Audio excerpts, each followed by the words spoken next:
নফল নামাজে, তাহাজ্জুদের নামাজে, সুন্নত নামাজে সিজদার যে তাসবিহ সুবহানা রাব্বিয়াল আ'লা তিনবার পড়ার পরে আমার ভাইরা, মহিলা প্যান্ডেলে আমার যে মায়েরা বোনেরা আছে, তিনবার সুবহানা রাব্বিয়াল আ'লা পড়ার পরে পড়বেন, সিজদায় লুটিয়ে পড়ে বিশ্বনবী এই দোয়াটা পড়তেন। আজকে থেকে পড়বেন, সিজদায় পড়বেন তো ইনশাআল্লাহ।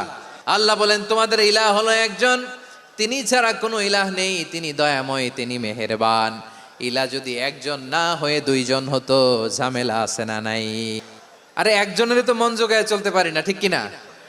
হ্যাঁ, একজন, তিনি যে আদেশগুলো দিয়েছেন আমাদের দুর্বলতার কারণে আমরা তো পারি না।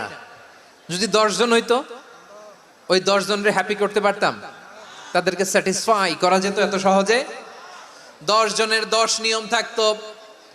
একজন বলতো আমার সেজদা দিবি সকালে, আরেকজন বলবে আমার জন্য নামাজ পড়বি 3 বার, আরেকজন বলবে আমার জন্য যাকাত দিবি এতবার, আরেকজন বলতো আমার জন্য কুরবানি দিবা এতবার।